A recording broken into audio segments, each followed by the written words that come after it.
And I'll end with this story. Someone recently told me a story about two wild horses. It made so much sense. And I'll elaborate and add to it. There were two wild horses, and the king asked if either of them would like to go with him to his kingdom. It was a choice. And the first horse said, "No, no way, I'm wild, I'm free. I don't want to be controlled. I have a life in the wilderness. I'm not going to give that up. I have a hard life sometimes, but I have joy and freedom, and I'm happy. I, I would never give this up."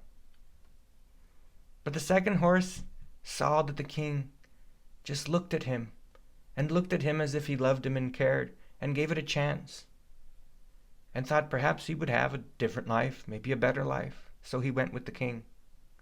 And in going with the king, he was mocked and made fun of by the other horse. And at first it was quite an adjustment. It wasn't comfortable, because he was so used to being in the wilderness, he had to, what they call, be broken. He had to learn some discipline. But it wasn't discipline 24/7.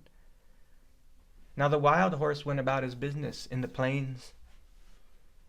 And there were days of good weather, and days of rain, and days of extreme heat. There were days of plenty, but also days of hunger, starvation, and thirst. And there were days he was chased by wild animals, and days he was attacked. And there were days that were good and days that were bad, and all of them were free. He was free. He even had children, and it was the same. And the plains, they were kind of empty, but it was the only life he knew. The other horse, the king groomed him and took care of him. He trained him and broke him, as they say, so he could ride him, guide him, use him. The king did things that were good for him, showing him things he had never imagined, giving him things he had never imagined, gave him the best food, took him to the plains, but also to cities, to forests. He went on journeys. He went to foreign lands and saw things he would have never imagined seeing, things that he would have never had the opportunity to see. He met many people and other animals and other horses. And when the king rode him, people revered him. People wanted to pet him, groom him, give him water, feed him treats. They respected him and moved out of the way when he walked by. Not only did the king love him, many others loved him as well. They wanted to watch him, encourage him, cheer for him. He always had shelter. He always had food. When he was afraid, he was always comforted and protected. And there were other horses. He had companions. He had goodness. He had love. And he still had freedom. For the king, even when he was riding him, would often let him roam to his heart's content. And other times he would let him loose in the fields, in the plains, in the forest, things that the king owned that were 10 times larger than where they had their wild plains, where the other wild horse remained. And so he was given free rein to even roam around, but he always came home, because he understood that the king, that this Lord loved him, and he loved his master. He understood he had a good life. They had a relationship, a better life than he had ever dreamed. And this wild horse, some of his family was pursued and captured, some were killed. One day he was captured by a terrible person against his will, even though he thought he would always have his freedom. And that person worked him and starved him and beat him and never groomed him, didn't love him.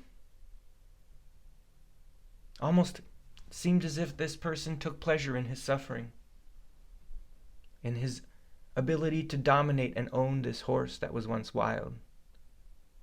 And he cursed the day, the horse cursed the day that he didn't go with the king. He cursed the idea that to serve the king would be to lose his freedom. For his freedom right now was to have a terrible life. And he didn't realize that going with the king was actually more freedom.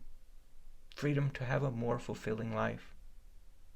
And he regretted the choice he once had to go with the master, to go with the king. He even regretted laughing at the other horse. In fact, One day the king came around and saw this horse and even recognized him. And he saw how he had been treated and how he was nearly dying.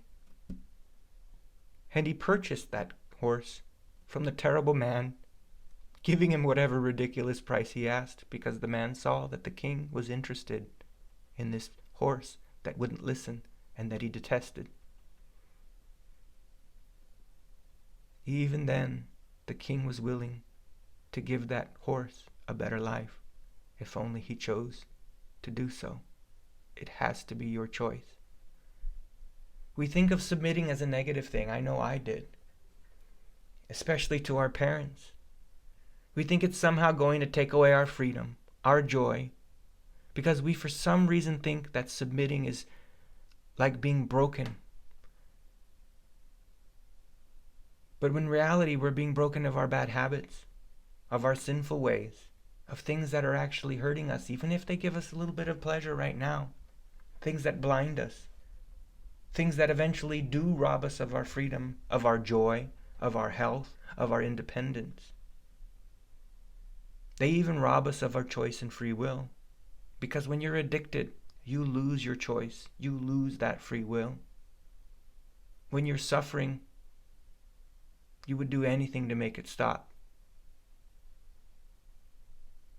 We trade temporary pleasure for fulfillment. We trade it for lasting peace, for joy, and for a life so much greater than the one we know. But it's probably because we literally can't imagine how much better it can be when we ask God into our lives.